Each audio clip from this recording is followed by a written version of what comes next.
जगत सारा क्षणिक है और आत्मा एक नित्य है। आत्मा का अनुभव बस एकमात्र नित्य है।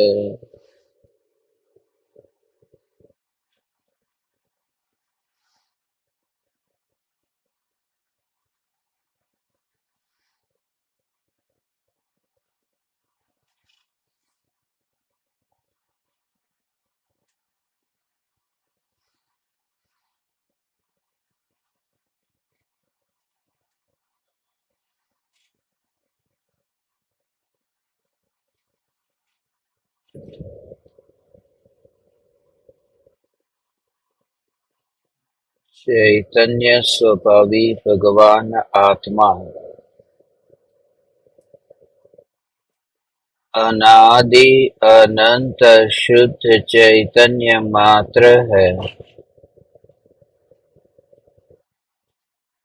ज्ञान मात्र है।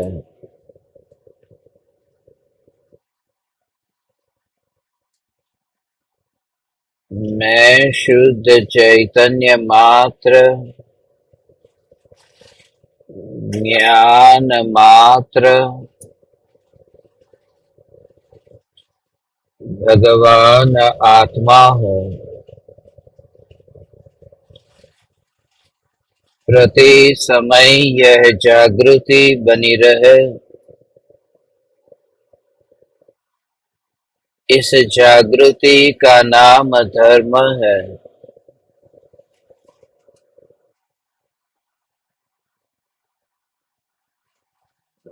देह की प्रत्येक क्रिया के काल में और विकल्पों के बहते प्रवाह के काल में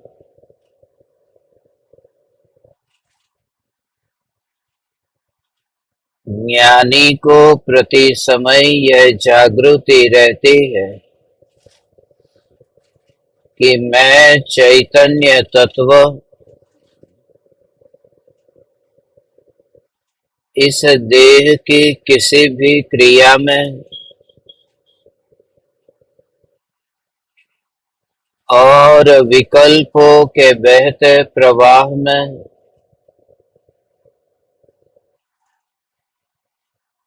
कहीं भी मिला नहीं हूँ। ऐसा शुद्ध चैतन्य तत्व मैं हूँ।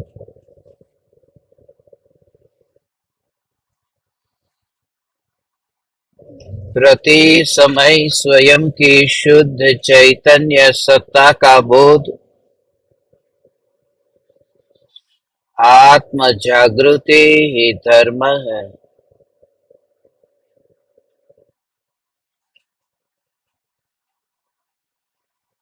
चैतन्य तत्व की स्व संवेदन प्रत्यक्ष निर्विकल्प अनुभूति होते ही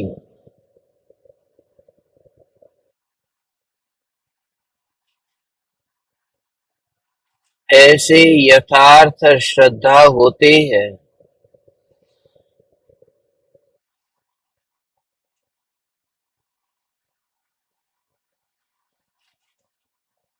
कि मैं त्रिकाल मोक्ष स्वरूप चैतन्य परमात्मा हूँ।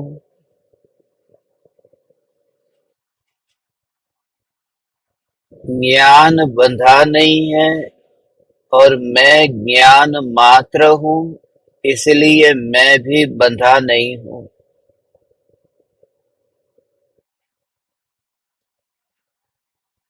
ज्ञान इंद्रियों के परमाणुओं के साथ बंधा नहीं है। ज्ञान विकल्पों के साथ बंधा नहीं है। इंद्रियों के परमाणुओं के साथ में ज्ञान बंधा होता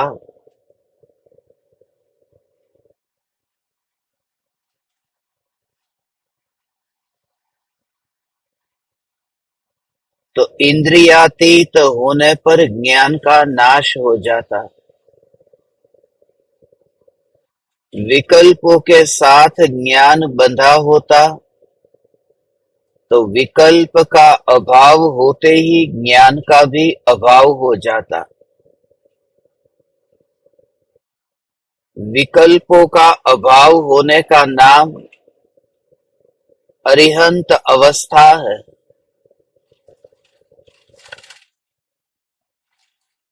और इंद्रियों से अतीत होने का नाम सिद्ध अवस्था है।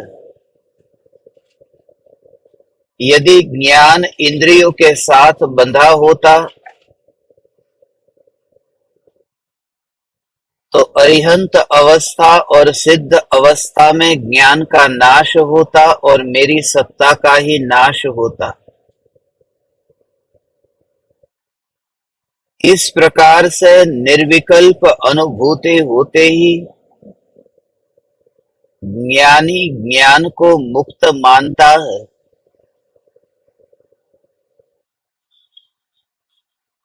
स्वयं का विस्तार भी ज्ञान मात्र मानता है। इसलिए यह साक्षात प्रत्यक्ष अनुभव करता है कि देह के इंद्रियों के ये परमाणु, ये त्रिकाल जड़ है और जानने रूप परिणमित होते नहीं है।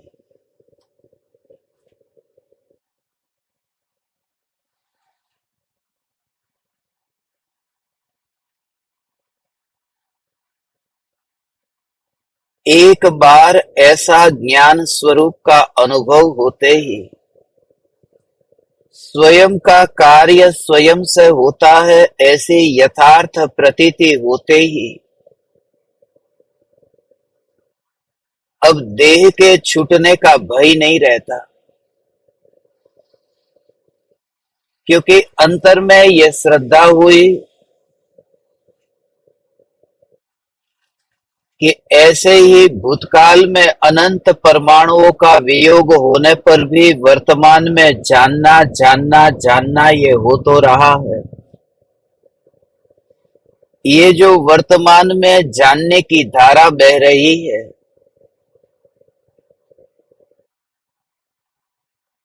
इस जानने की धारा में वर्तमान के देह के परमाणु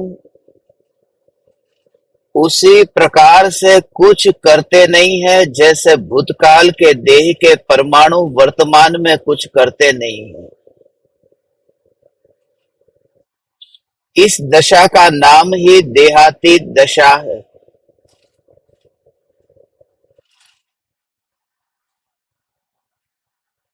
तो स्वयं को ज्ञान रूप ही अनुभव करता है, तब वहां पर पुद्गल के स्वभाव का अनुभव नहीं होता। वहां देह का ही अनुभव नहीं है। हल्का भारी ठंडा गरम कठोर नरम, इस प्रकार से पुद्गल के स्वभाव का इस ज्ञान की अनुभूति होते ही वहां कहीं पर भी अनुभव नहीं होता। और ऐसा अपूर्व साहस आता है जो मुनिवर राम सिंह इस पाहुड़ दोहा में साहस के बारे में बताते हैं।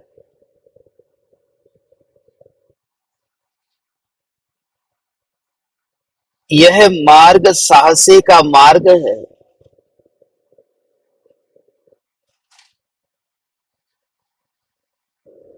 यह वाणी साहसिक के लिए ही सुनने योग्य है। कायर तो कुल परंपरा के कारण डर कर के भाग जाएंगे,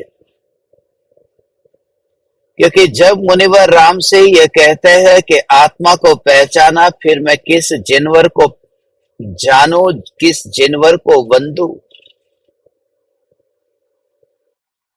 तो वो यही कह रहे हैं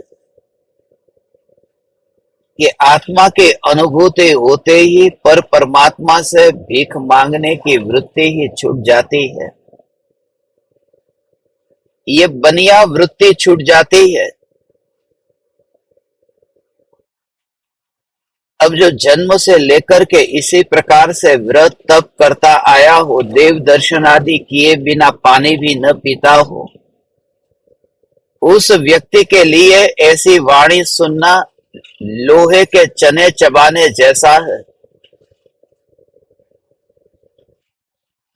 इसलिए मुनिवर राम सिंह की इस सिंह गर्जना को सुनना, स्वीकार करना, विरोध न करना, उस वाणी का निर्णय करना, निश्चय करना, अनुभव करना, ये तभी हो सकता है जब समाज से इतना निर्भीक हो गया हो, और वह भी तभी हो सकता है जब अंतर में स्वयं को यह श्रद्धा हुई हो कि मेरा कार्य मुझसे होता है, पर से नहीं।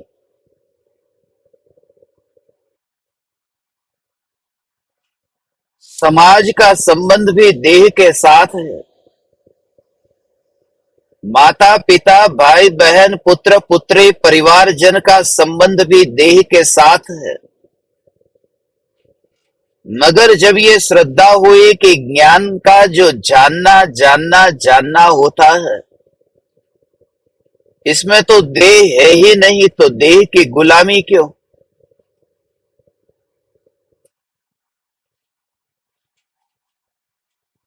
देह की गुलामी नहीं तो देह के संयोगियों की भी गुलामी क्यों?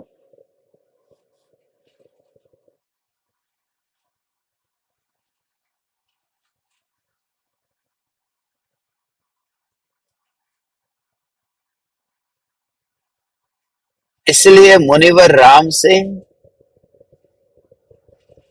आत्मानुभूति होते ही ज्ञानी मुनि धर्म की ओर यात्रा करता है। वह कैसे करता है, इसका वर्णन करते हैं। आत्मा की अनुभूति होते ही कैसे साहस आता है, इसके बारे में ये दोहा है, 42वां दोहा है। इस दोहे को पढ़ते हैं और फिर मुनिवर राम सिंह के अंतर के भावों को समझने का प्रयास करते हैं।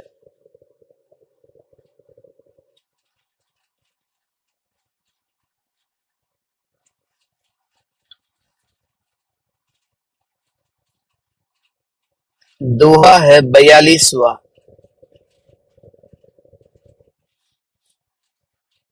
उपलाण हिम जोइय करहु लहु, दावणु छोड़ई जिम चरई, जसु अख एणी समयिम गयणु मणु, सो किम बहु जगी रई करई। जिस प्रकार हाथी का बच्चा अथवा ऊंट कमल को देखकर अपना बंधन तोड़कर विचरण करने लगते हैं, उस प्रकार जिसका मन अक्षयिनी रमा मुक्ति रमणी में लगा हुआ है, ऐसा बुद्धजन जगत में रति कैसे करे? अर्थात वह संसार के बंधन को तोड़कर मोक्ष मार्ग में विचरता है।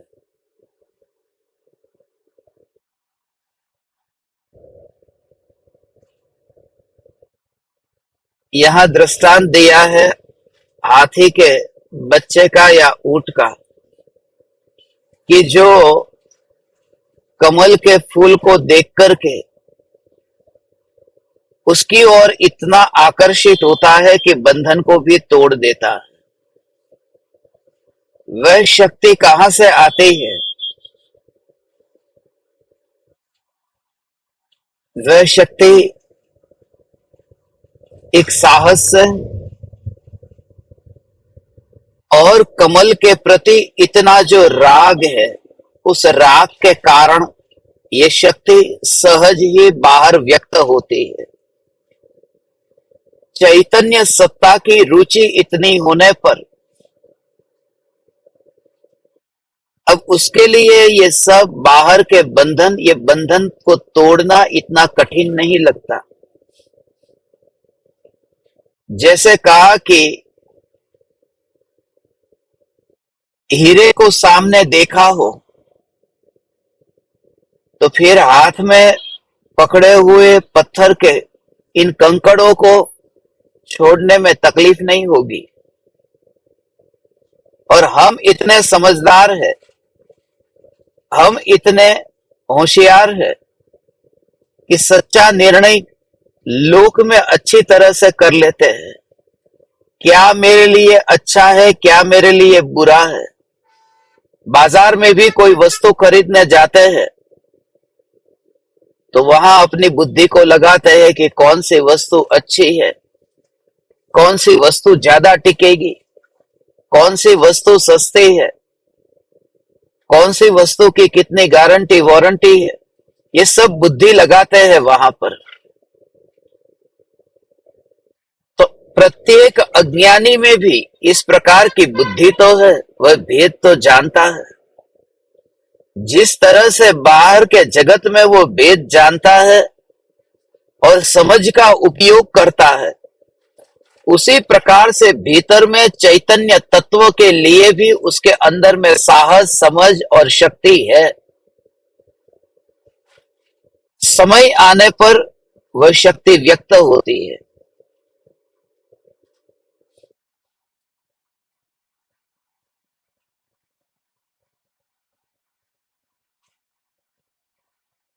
बहुत से डॉक्टरों ने इस पर बहुत प्रयोग किए हैं। जिनको पैरालिसिस हो गया हो, लकवा हो गया हो, वो लकवा की जो बीमारी है वह शारीरिक बीमारी है, उसमें हमारा कुछ नहीं चल सकता। मगर विशेषज्ञों का यह कहना है कि यह लकवा की जो बीमारी है वो 70% से ज्यादा बीमारी मानसिक बीमारी होती है। और इसके प्रयोग भी किए। वो व्यक्ति ऐसा मान लेता है कि अब मेरा हाथ हिल नहीं सकता, पैर हिल नहीं सकता। वो विचार से ही, ये मान्यता से ही इतना ग्रसित हो जाता है कि अब वो चलता ही नहीं है। वो मान ही लेता है कि बस मेरे में अब चलने की शक्ति नहीं है, मैं चल नहीं पाऊंगा, मैं चल नहीं पाऊंगा। मगर विशेषज्ञों ने इस पर प्रयोग किए कि एक ऐसा व्यक्ति जिसको लकवा हो गया है और जिस मकान में वो रहता है, जिस बिल्डिंग में वो रहता है, वहां पर आग लग गई। ये प्रयोग किए थे। आग लग गई और घर के सभी लोग भागते हुए नीचे उतर आए।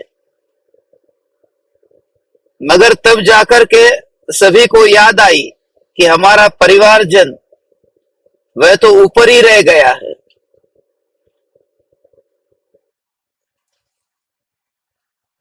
मगर वहां पर देखा तो सबसे आगे दौड़ करके जाने वाला वही था जिसको लकवा हो गया था।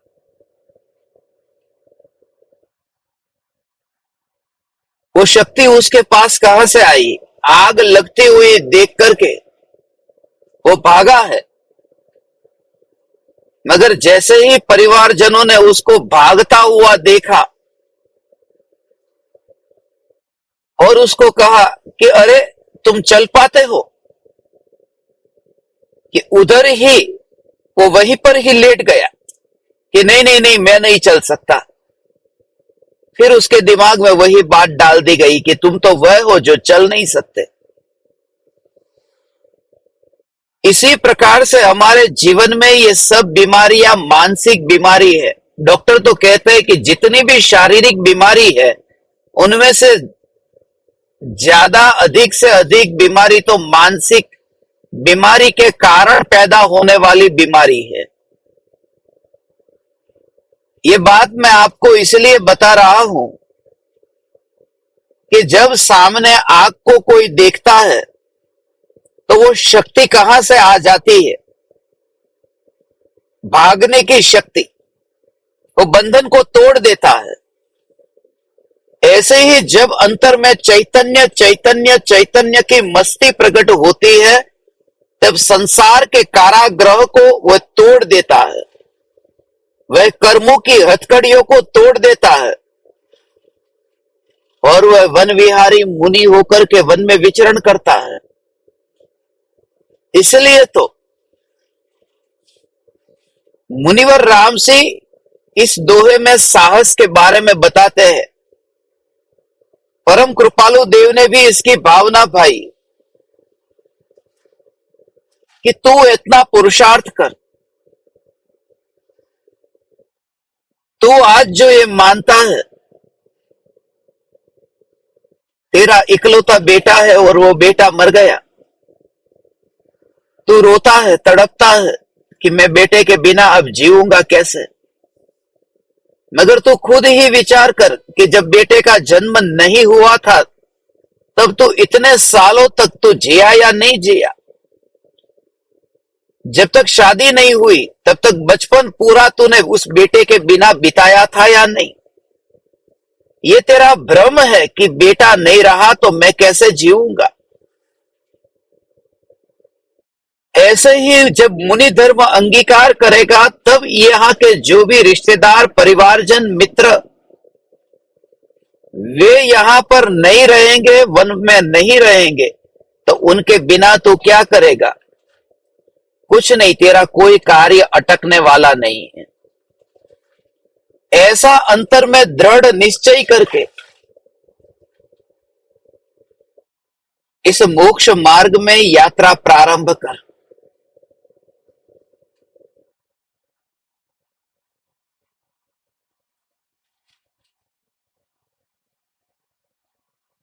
जब पेड़ से फल पूरी तरह से पक जाता है तो उसे कोई रोक नहीं सकता, वह गिर जाता है। ऐसे ही वैराग्य जब पक जाता है तब सहज ही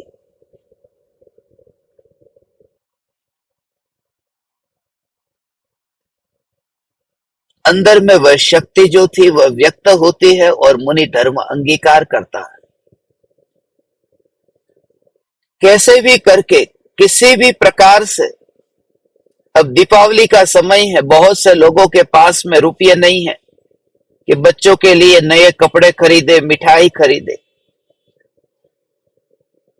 मगर फिर भी कहीं ना कहीं से भी पड़ोसी के बच्चे को देखते हैं, अपने बच्चे के मित्र को देखते हैं, कहीं से भी पैसे ला करके कहीं से भी इंतजाम कर लेते हैं। वो शक्ति भले उधार लेकर के भी, मगर अंदर में एक बार विचार चालू हो जाता है तो वह करता है। एक बार यदि ये विचार शुरू हो गया कि मैं ज्ञान स्वरूप हूं, मैं ज्ञान स्वरूप हूं, मैं ज्ञान स्वरूप हूं, तो तुझे ये पता चलेगा कि तूने कोई बंधन को तोड़ा ही नहीं है। ये बंधन सिर्फ कल्पना का और विकल्प का बंधन था। ये विकल्प का बंधन था और विकल्प का बंधन भी उस बंधन के साथ में ही था। जिसके कारण बंधन है वो विकल्प के कारण बंधन है।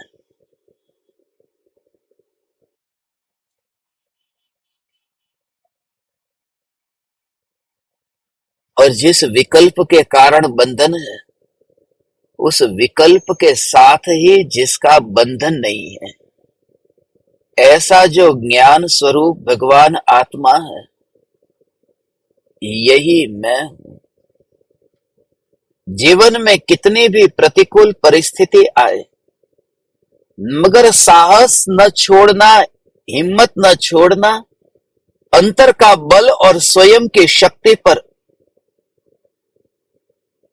अडिग श्रद्धा रखना। आप में से बहुत से लोगों को पता नहीं होगा, आज जो एक्टर ऑफ द मिलेनियम जिसको अमिताभ बच्चन कहते हैं, इतनी फिल्मों में काम किया, देश और दुनिया के श्रेष्ठ अभिनेता में उसका नाम आता है। सबसे पहले वो नौकरी की खोज में गया था रेडियो में काम करने के लिए। थोड़े बहुत रुपये मिल जाए, घर चल जाए। रेडियो में प्रोग्राम देना था, उसका इंटरव्यू आया था, मगर जब वो इंटरव्यू देने के लिए अमिताभ बच्चन गया तो रिजेक्ट हो गया। उसे पास नहीं किया क्योंकि उसकी आवाज बहुत मोटी थी। इंटरव्यू लेने वाले ने कहा तुम काबिल नहीं हो। अमिताभ बच्चन ने खुद इसका जिक्र बहुत बार किया है कि यदि मुझे उस रेडियो के अंदर इंटरव्यू में पास कर दिया होता तो न जाने मैं उस भीड़ में कहां कहां ठोकरें खाता होता। अच्छा हुआ मुझे वहां पर उस इंटरव्यू में चुना नहीं गया कि आज मैं यहां पर हूं।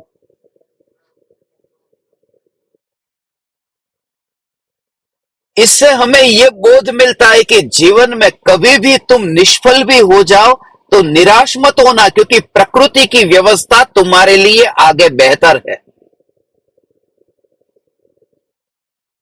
इसलिए जो भी घटना घटती है उस घटना का विरोध किए बिना, यहां तक कि तुम्हारे साथ में किसी ने धोखा दिया, तुम्हारा धन ले लिया, तुम्हारा अपमान किया, मगर फिर भी तुम उसे सकारात्मक दृष्टिकोण से यदि देखो तो धन्यभागी समझोगे कि उस घटना ने ही मेरे जीवन में क्षणिक के बोध का बल बढ़ाने के लिए बहुत ही उपकार किया है।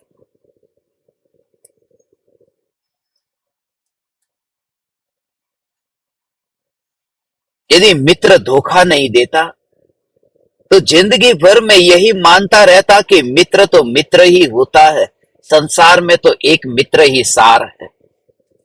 जब मित्र से धोखा पाया तभी तो समझ में आया कि यहां कोई किसी का मित्र नहीं है, कोई किसी का शत्रु नहीं है।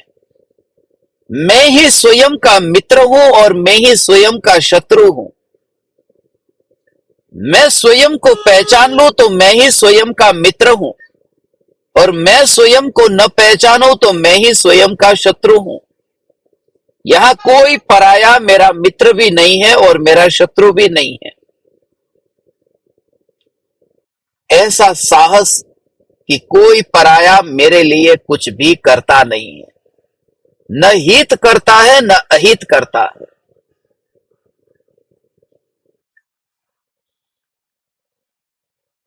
प्रकृति की व्यवस्था है।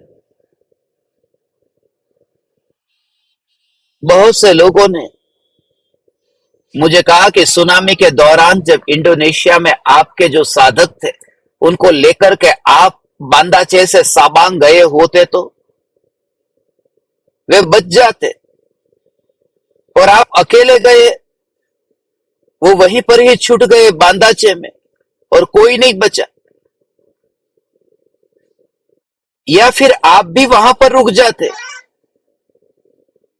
अगले रविवार को चले जाते।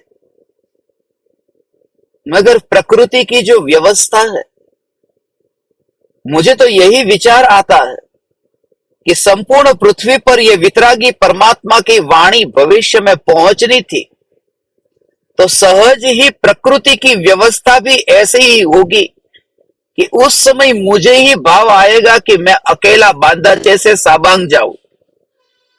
और बाकी सब लोग उधर ही ठहर जाए। जब आयुष्य का उदय बाकी हो तो कौन मार सकता है? वन जंगल में जाकर के भी मुनिराज बरसों तक आत्म साधना करते हैं। मुनिराज ऋषभ देव ने 1000 बरस तक आत्म साधना की न, 1000 बरस तक आत्म साधना करी।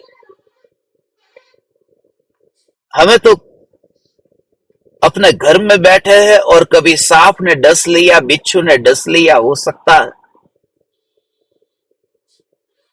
वन जंगल में इतना लंबा आयुष्य,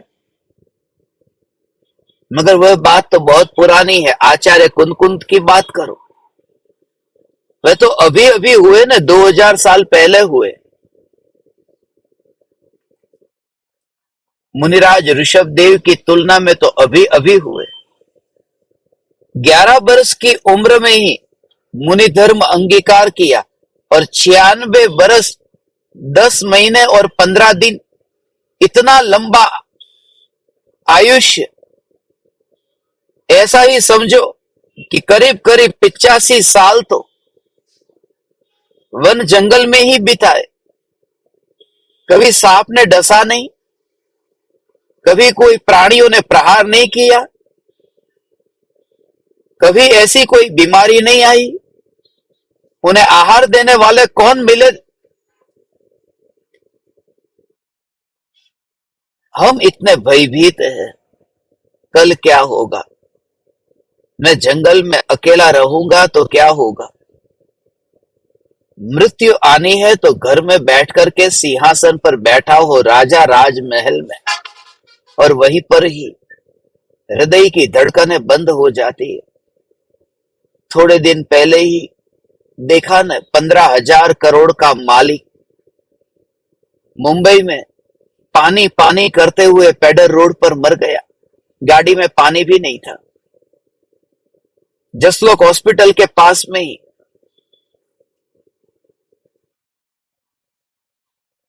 इलाज करने के लिए भी अस्पताल पहुंच नहीं पाया, और वहां दूसरी ओर मुनि है, वन जंगल में इतने बरसों तक रहे। ये भी मान्यता झूठी है कि तुम शरीर का ध्यान नहीं रखते हो इसलिए बीमार होते हो। क्योंकि बचपन में शरीर का ध्यान कितना रखा था, फिर भी बीमारी नहीं आती थी। और बुढ़ापे में दिन प्रतिदिन इतना ध्यान रखता है, बढ़ता है, शरीर की ओर ही ध्यान जाता है, फिर भी रोज रोज नई नई बीमारी आती है। डायबिटीज आया, कोलेस्ट्रॉल आया, ब्लड प्रेशर आया, न जाने एक साथ में कितनी कितनी गोलियों को खाता है, और फिर भी शरीर का ध्यान रखते हुए भी बीमारी मिटती नहीं है, बढ़ती जाती है। सम्यक दृष्टि ज्ञानी को यह श्रद्धा है कि देह का ध्यान रखने से यह देह टिकने वाला नहीं है, तो फिर देह की गुलामी करते हुए इस संसार में मरना क्यों? फिर तो वह दशा कब आए, वह अपूर्व अवसर कब आए कि वह साहस जगे कि मुनि धर्म अंगीकार। यहां पर मुक्ति रूपी लक्ष्मी का वर्ण करने के लिए यह दृष्टांत दिया। एक साहस, जो बेटी मां बाप के घर में से दिन में भी अकेले में निकलती नहीं थी, वही बेटी आधी रात को पराये पुरुष के साथ में निकल करके कोर्ट में जाकर के शादी कर लेती है। कहां से आया है वह साहस उसमें? उसके विचारों में, एक मान्यता में यह दृढ़ता आ गई है कि मैं जहां जा रही हूं वहां सुख है। भविष्य के अरमान इतने देखे हैं। ये बात अलग है कि अरमान किसी के पूरे नहीं होते, थोड़े दिन में ही, फिर ज्यादातर किस्से ऐसे ही है कि थोड़े दिन में फिर माँ बाप के घर पर वापस आती है, लड़का छोड़ देता है। मगर ये जो भागने का, ये छोड़ने का, ये साहस कहां से आता है? ये साहस आता है, आगे उसे कुछ ऐसा दिखाई दे रहा जो इतना सुखद है, इस सुखद की वजह से वो साहस आता है। ऐसे ही कोई जब घर को छोड़ता है, वह तो पति को पाने के लिए, वह इंद्रिय विषयों को पाने के लिए, वह साहस आता है। एक अहोभाव यदि हो तो ऑटोमेटिक वह साहस आता है।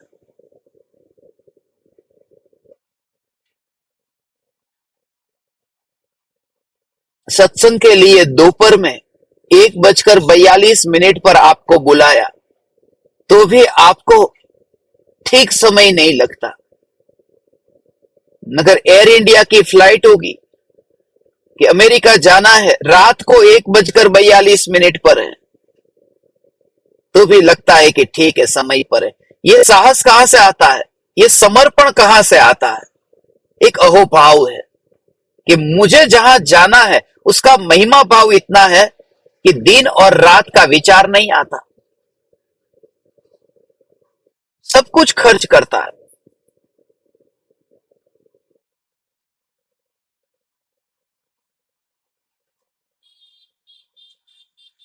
कभी खाना ठीक तरह से खाया नहीं, बाजार में गया सब्जी खरीदने के लिए, 40 रुपये की भी किलो थी और 10 रुपये की भी थी। 30 रुपये बचाने में उसकी अक्ल, उसकी बुद्धि काम में आ गई। रोज रोज बचाता है, खर्च नहीं करता। मगर जब डॉक्टर कहे कि अब कैंसर हुआ है तुम्हें, तब एक साथ में तुम्हें 1 लाख रुपए खर्च करने पड़ेंगे। कैसे भी करके यहां वहां से, रिश्तेदारों से, मित्रों से लेकर के भी वो कैंसर की गठान को दूर कराने चला जाएगा। समर्पण कहां से आता है? रुचि से, देह की रुचि से। जैसे देह के प्रति समर्पण का भाव है, इंद्रिय विषय के भोगों के कारण जैसे अपने होने वाले पति के लिए घर को छोड़ने का जो साहस है, ऐसा ही साहस ज्ञानी को चैतन्य की ऐसी महिमा, अपूर्व महिमा जगने से ये साहस आया है कि वो किसी के रोकने पर भी रुकते नहीं हैं।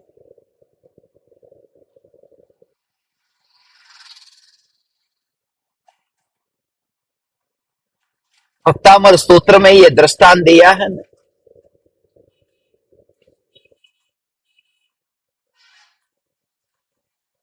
कि हरिणी जो है,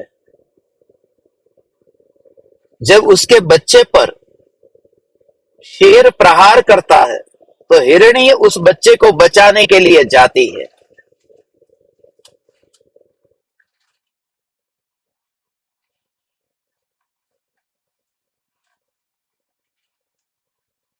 और ये जानते हुए कि बच्चा तो मरने ही वाला है, मगर शेर का सामना करने मैं भी जाऊंगी तो मैं भी मरूंगी। मगर ये साहस उसके अंदर कहां से आया? शेर का सामना करने का। माना है कि ये बच्चा मेरा है। वो जो ममत्व का भाव है, मेरा वाला जो भाव है, उस भाव के कारण ही समर्पण भाव आता है। मेरे पने के भाव के कारण समर्पण का भाव आता है। ताजमहल के रेनोवेशन के लिए 10 रुपये देने हो तो देंगे नहीं, मुझे क्या लेना देना ताजमहल से। मगर घर गिरने वाला हो और लाखों रुपए का खर्च होता हो तो खुशी खुशी कर देता है, क्योंकि मेरा है। जहां मेरा पना है वहां समर्पण का भाव है, और वही इतना प्रीतिकर लगता है। अपना है ना।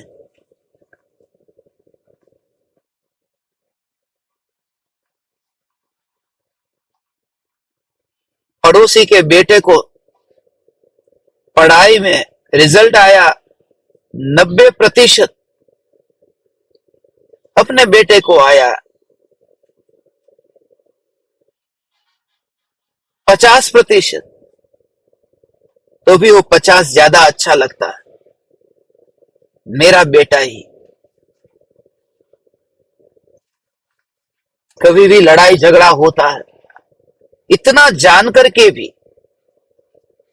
कि मेरा बेटा लड़ाकू है,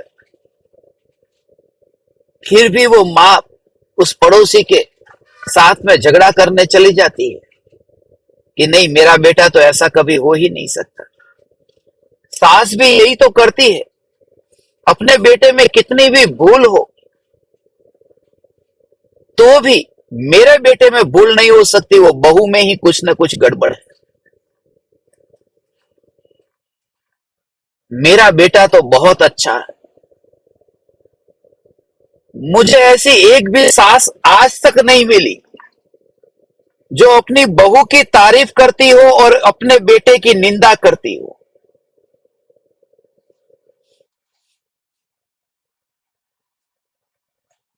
क्योंकि अपना है, वह तो बाहर से आई है, जो यहां पर ही था, यहीं पर ही है, यहीं पर ही रहेगा। उस बहू के साथ में तलाक दे सकते हैं, मगर बेटे के साथ में तलाक नहीं दे सकते। वो तो हमेशा मेरा है। जो हमेशा मेरा है वही सत्य है, और एकमात्र चैतन्य परमात्मा है, वही तो हमेशा मेरा है। यही तो परम सत्य है। इसलिए तो हम कहते हैं राम नाम सत्य है। यही सत्य है, क्योंकि यही सदाकाल टिक कर रहने वाला है। मुनिवर राम से ये साहस जगाने को कहते हैं कि कुछ भी अधूरा नहीं रहेगा। तू यहां घर छोड़ करके चला जाएगा तो ये दुनिया तेरे बिना कोई अधूरी रहने वाली नहीं है।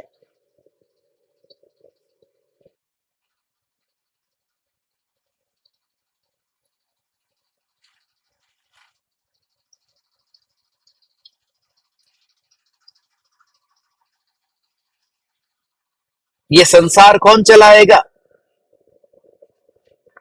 एक ज्ञान दीपक ने मुझे पूछा है, ईमेल आया है कि पुरुषार्थ जगता है, मगर बार बार ये विचार आता है कि मैं मोक्ष में चली जाऊंगी तो फिर ये संसार कैसे चलेगा।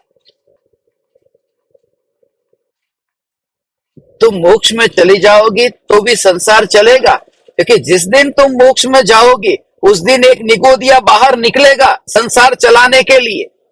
तू चिंता मत कर, ये संसार चलता ही रहेगा। ये प्रकृति की व्यवस्था भी देखी तुमने, एक मोक्ष में जाता है तो एक निगोद में से बाहर निकलता है।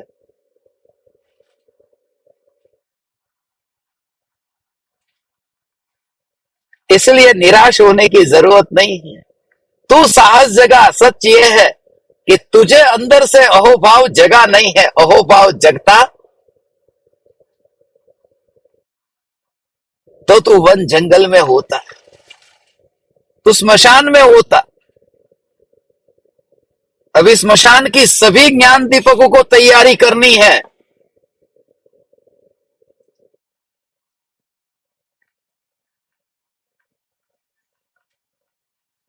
सभी को स्मशान लेकर के जाना है।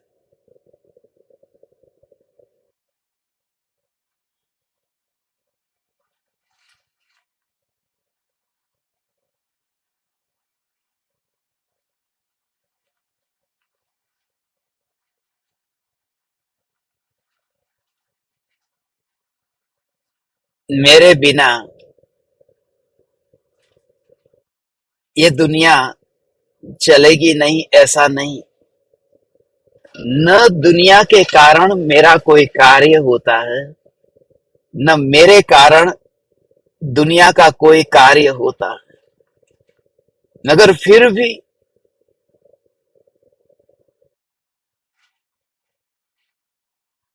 मनुष्य धोखा खाता, जिंदगी भर ये धोखा खाता,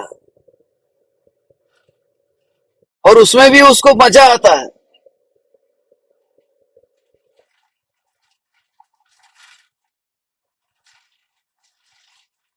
कल मुझे एयरपोर्ट पर एक आदमी ऐसा मिल गया, बात करते करते मित्रता हो गई। उसकी पत्नी भी उसके साथ थी, बच्चे भी थे। उसने कहा, आपकी बातें तो मुझे बहुत अच्छी लगती है, मगर मेरी पत्नी मुझे मेरे पैसे से ही मेकअप खरीद करके मेरे पैसे से मेकअप खरीद करके मुझे ही मूर्ख बनाती है।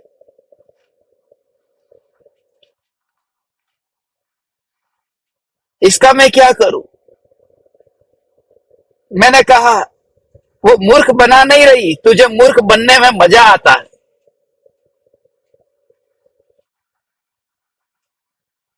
वो कारणभूत नहीं है।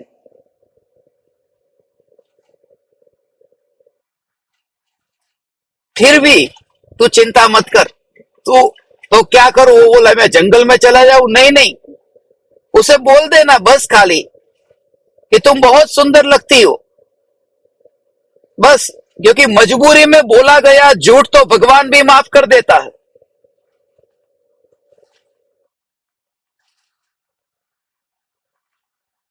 मगर तू फंसना मत। वे भी अपने प्रवचन में जुड़ेंगे, साधना शुरू करेंगे।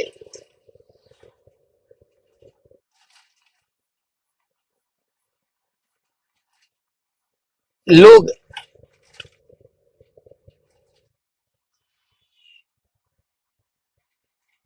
जानबूझ करके मूर्ख बन रहे हैं।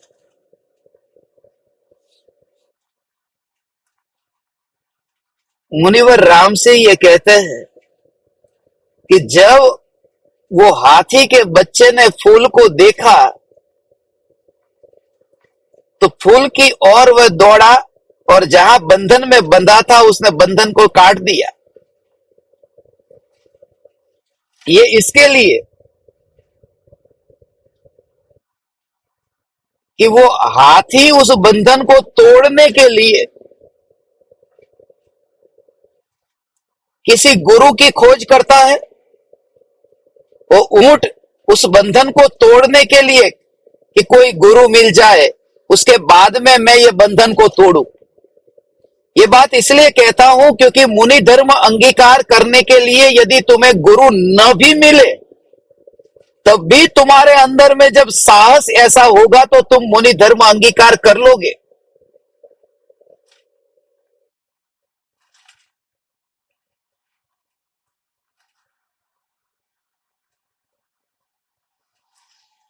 कल फेसबुक पर एक पोस्ट थी कि पूज्य गुरुदेव श्री कांजी स्वामी के ये जो शिष्य है उनमें से कोई मुनि क्यों नहीं होता। तो नीचे किसी ने लिखा था कि वे मुनि होंगे, मगर सच्चे मुनि कोई मिल जाए तो उनके आज्ञा लेकर के उनके हाथ के नीचे मुनि होंगे। कोई सच्चे मुनि मिल ही नहीं रहे। अब सब लोग ऐसा ही करके बैठे रहे कि सच्चे मुनि मिलते नहीं है, इसलिए हम मुनि नहीं होते। हम ऐसा अपराध नहीं करेंगे, हम दूसरों का इंतजार नहीं करने वाले।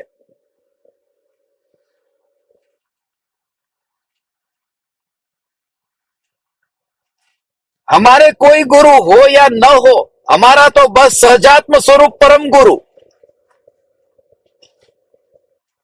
अंदर से जब साहस आता है तो इंतजार कोई नहीं करता।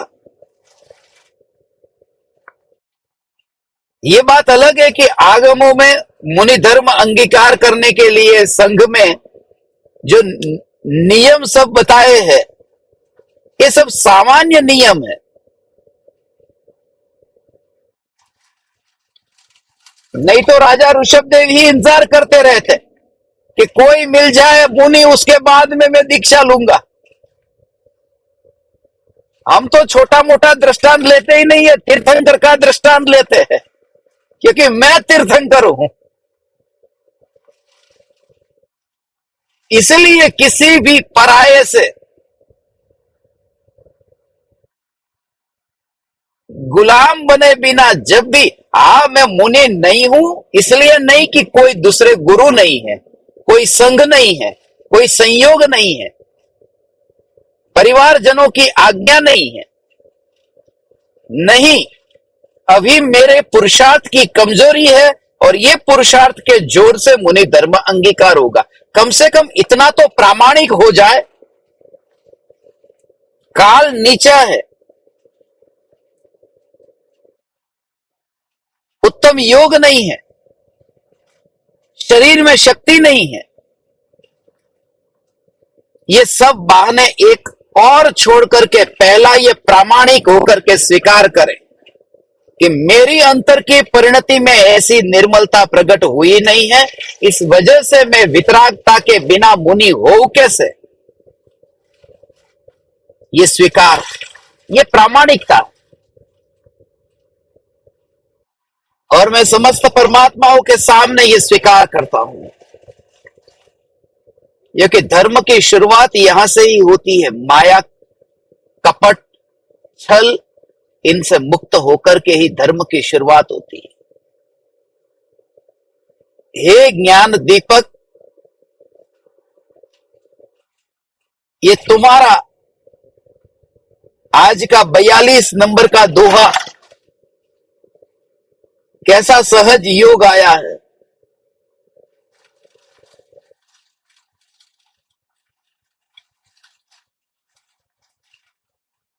मुझे पता चला कि धनतेरस तो कल थी। मैं तो समझ रहा था आज है। परदेश में रहो पता भी नहीं चलता कौन सा त्योहार कब आता है कब जाता है।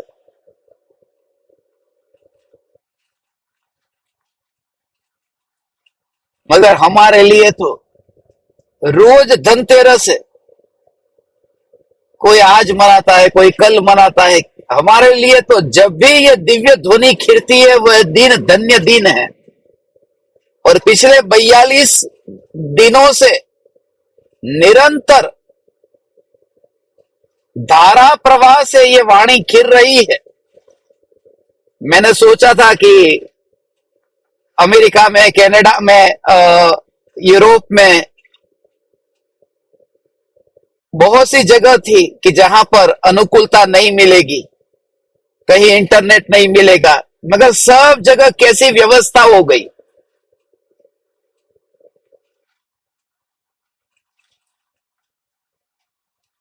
तीस तारीख से कनाडा से निकला था, तब से लेकर के आज 11 तारीख तक एक दिन भी ऐसा नहीं निकला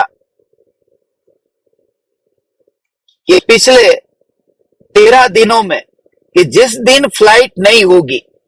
रोज की फ्लाइट और रोज एयरपोर्ट पर पिछले 13 दिनों से। और सब जगह टाइम का सेटिंग, टाइम डिफरेंस होता था।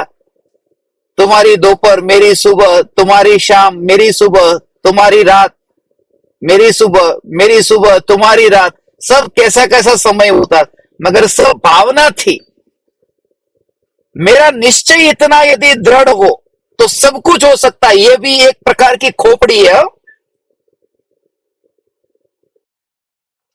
अब ये कोई सोचे जेब में 1 रुपया भी ना हो और सोचे कि मैं पूरी दुनिया में पर्यटन करके सत्य धर्म को पहुंचाऊंगा, ये खोपड़ी कोई भी कहेगा उल्टी खोपड़ी है।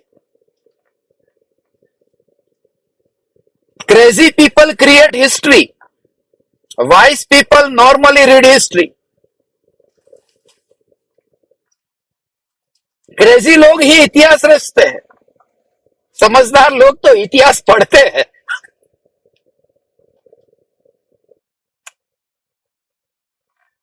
अंतर में ऐसा जोर। अभी डबल सेंचुरी से 4 देश दूर है।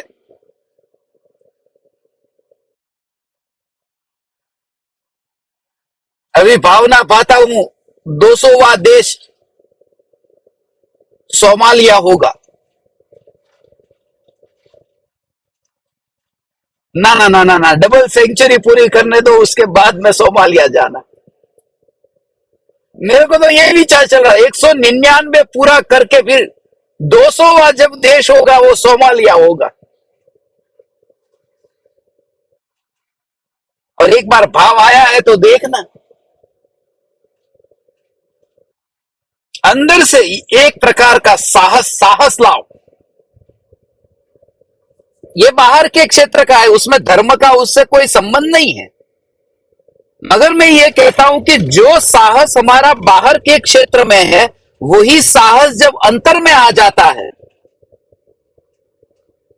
तब फिर उसे कोई रोक नहीं पाता। वो मुनि धर्म मुक्ति रूपी लक्ष्मी का वर्ण करता है।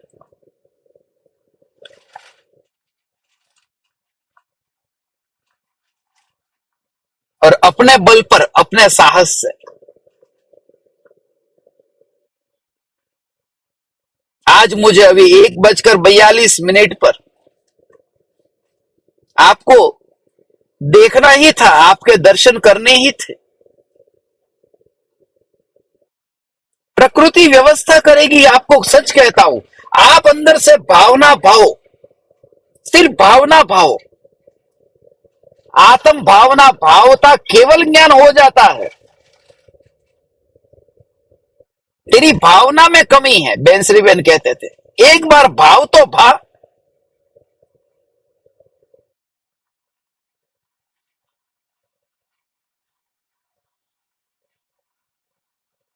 दीपावली से पहले मुझे कैसे भी करके यहां पहुंचना था। मेरी भावना थी कि दीपावली के दिन मैं बापू जी के साथ में रहूं, वरना मुझे कनाडा में कितने दिन रुकना था, साउथ अमेरिका जाना था। वो सब करके, कैंसल करके कि मुझे पहुंचना है। अब दोबारा चक्कर काटूंगा साउथ अमेरिका का, जाऊंगा, प्रकृति करेगी व्यवस्था।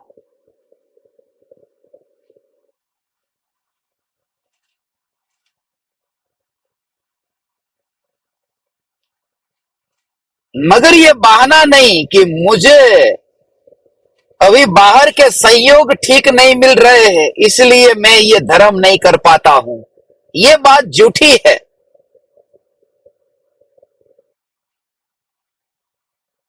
मेरे स्वयं के पुरुषार्थ की कमजोरी की वजह से ही ये हो रहा है कि मैं यहां पर बैठा हूं। कोई पराया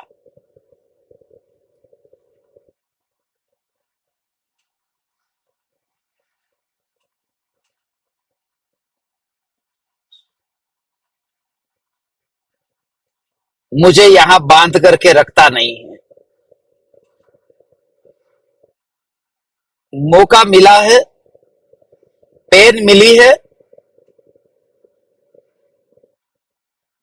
सिग्नेचर कर लो चेक के ऊपर, फिर पेन नहीं मिलेगी। ये मनुष्य का देह, ये पेन है। चैतन्य परमात्मा पर श्रद्धा का हस्ताक्षर कर लो।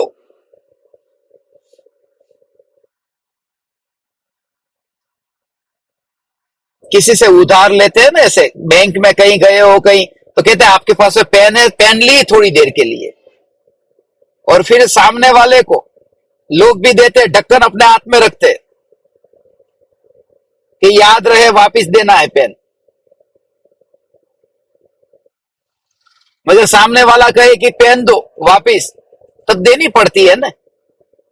और उस समय तुम कहो कि मैंने तो अभी सिग्नेचर ही नहीं किया, सामने वाला कहेगा तुम्हारा प्रॉब्लम है, मेरे को जाने का टाइम हो गया।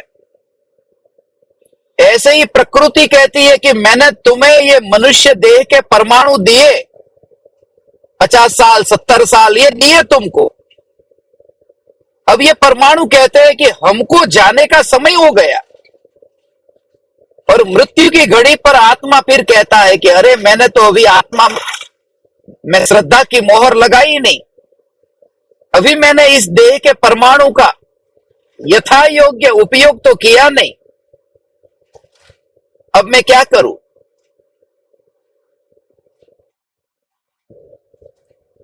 लोक में भी एक साधारण व्यक्ति भी सुनता नहीं है। जहां पक्षपात चलता हो, तो प्रकृति में तो पक्षपात ही नहीं है। प्रकृति मृत्यु की घड़ी में तुम्हारी बात को कैसे सुनेगी।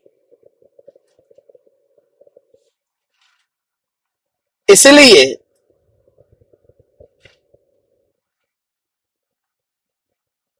मुनिवर राम सिंह के इन वचनों को आज हम सुनकर के एक साहस जगाते हैं।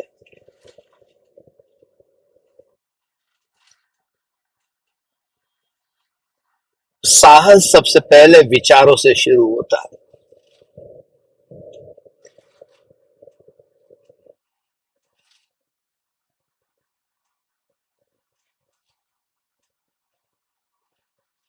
विचारों से शुरू होता है, फिर वो विचारों से एक्शन में आता है।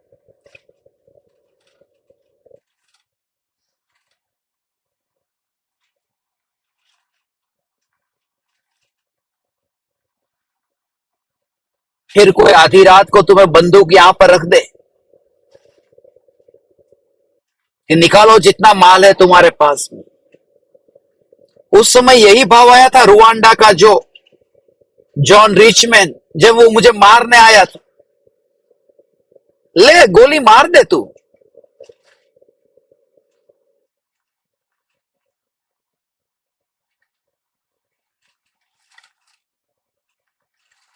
तुझे उससे भी आनंद आता है ना, इस बहाने भी तू खुश होगा ना। कितनी जाएगी गोली अंदर, कितनी अंदर जाएगी, ज्ञान के अंदर गोली जाएगी।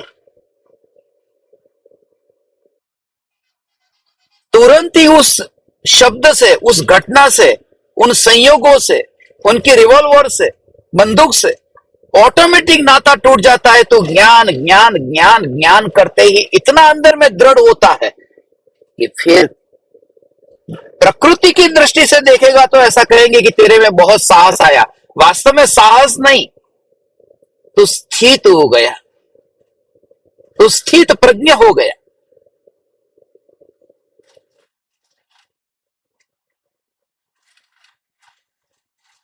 फिर सर्प डसेगा, ये घटना घटेगी कोई ना कोई प्रकार की मृत्यु से पहले। उस समय ही कितना जाएगा जहर अंदर, जिसके अंदर राग का जहर नहीं गया ऐसा ज्ञान मात्र में, तो सर्प का जहर अंदर कहां जाएगा।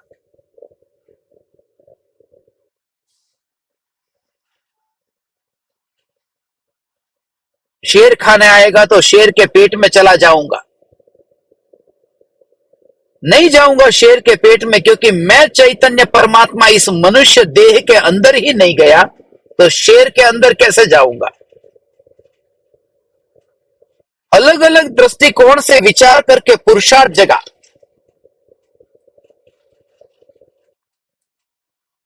शरीर में कितनी भी बीमारी आई, मगर मिथ्यात्व की बीमारी से जो ज्ञान ग्रसित नहीं हुआ, जिस ज्ञान को कोई ग्रहण न लगा, ऐसा मैं चैतन्य सूर्य हूं, ऐसा मैं चैतन्य चांद हूं, ऐसा साहस जगा।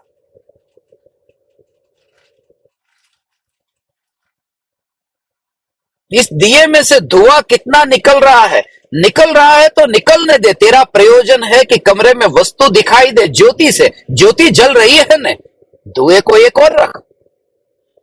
ऐसे ही विकल्प को, राग को एक और करके ऐसा साहस कि बस ये ज्ञान की ज्योति जल रही है ना, मैं चैतन्य ज्योति मात्र हूं।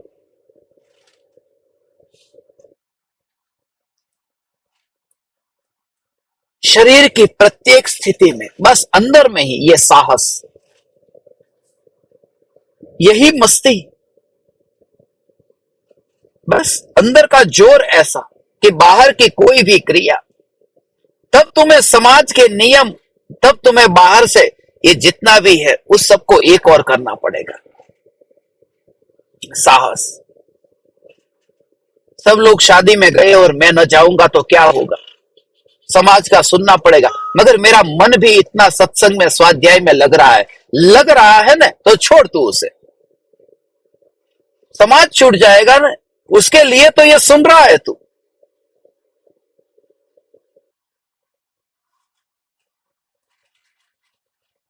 हम हमारे नियम खुद बनाते हैं।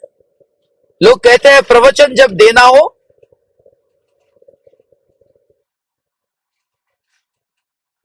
तब तो नहा धो करके साफ सुथरे कपड़े पहन करके देना चाहिए। मैं तो 2 दिन से नहाया नहीं हूं, वही पुराने पसीने वाले कपड़े पहने। मगर हम हमारे कानून खुद बनाते हैं। हम जहां खड़े होते हैं वहां से कतार शुरू होती है। क्या फर्क पड़ता है इस शरीर पर दो लोटा डाला न डाला? इस छोटी सी बात के कारण चैतन्य परमात्मा का ये सत्संग में कैसे छोड़ू?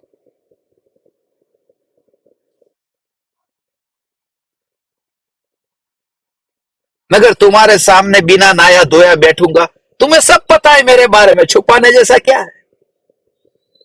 एक आदमी ऐसा ही था, नाता ही नहीं था कभी, अपने गांव में या पराये गांव में। उसको मैंने पूछा कि तुझे कुछ लगता नहीं कि हाँ पराये गांव में जाता हूं, वहां कोई पहचानते ही नहीं है, इसलिए डर ही नहीं लगता। और अपने गांव में तो वैसे भी सब पहचानते हैं कि ये तो ऐसा ही है, इसीलिए भी भय नहीं लगता। ज्ञान दीपकों से कुछ भी अनजाना नहीं है। इसलिए हे चैतन्य परमात्मा, किसी भी स्थिति में मेरे देह को मत देखना, जो चैतन्य चैतन्य चैतन्य का जो जोर है उसे ही देखना। रास्ते पर भी मिलूंगा, गाड़ी में मिल जाऊंगा, कभी रंगीन में भी मिल जाऊं, माफ कर देना, मैंने तुम्हारे बहुत बार अपराध माफ किए।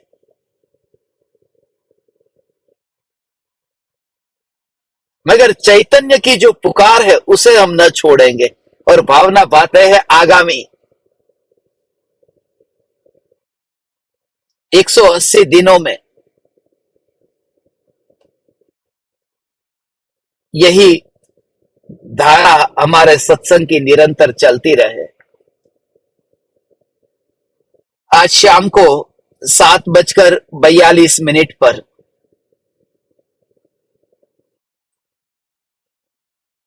ऋणानुबंध मुक्ति दीपावली शिविर का पहला सत्संग होगा।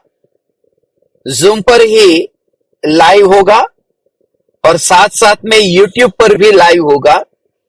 आपकी मौज, जिनको यूट्यूब पर सुनना है वो यूट्यूब पर सुने, जिन्हें चेहरा दिखाना हो वो जूम पर आए, चेहरा न दिखाना हो ये यूट्यूब पर जाए। हमें तो लाभ ही लाभ है। मगर कैसे भी करके तुम सुनना,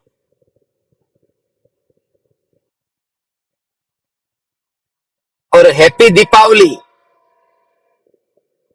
आप सभी को, हैप्पी दीपावली।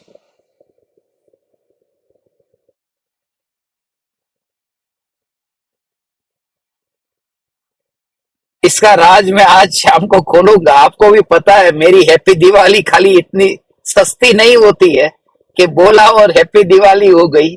उसके लिए तो तुम्हें यहां आना पड़ेगा रूबरू हैप्पी दिवाली करने के लिए। दीपावली पर कुछ सत्संग मैंने निश्चित किए हैं कि हमारी इस बार की दीपावली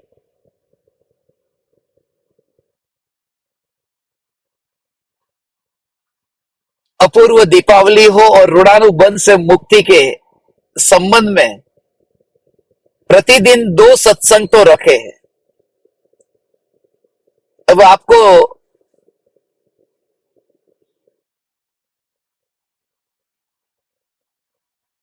दो सत्संग सुनना ठीक है कि 3 सत्संग सुनना है? यदि 3 सत्संग सुनना है तो 2 दीपावली पर रखेंगे और 1 पाहुड़ दोहा पर। और यदि 2 ही सुनना है तो 1 दीपावली पर और 1 पाहुड़ दोहा पर। 3 वाले 3 उंगली करे, 2 वाले 2। रुको मैं स्क्रीनशॉट लेता हूं, वो तीनों में अटेंडेंस लगाऊंगा। चलो ठीक है। तो सुबह का और शाम का, सुबह का जो 9:42 है ना, तो सुबह 9:42 का और शाम का 7:42 का दीपावली पर होगा। और दिन में कभी भी एक सत्संग पाहुड़ दोहा पर होगा। तो इस प्रकार से हम हमारी दीपावली धाम धूम से मनाएंगे।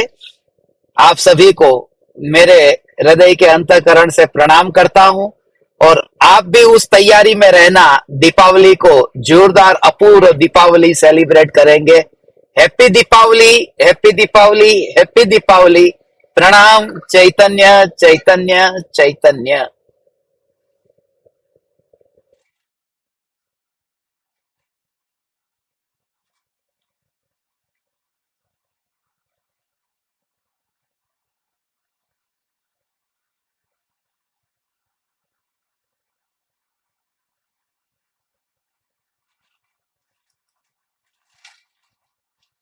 अहो अहो श्री सद्गुरु करुणा सिंधु अपार,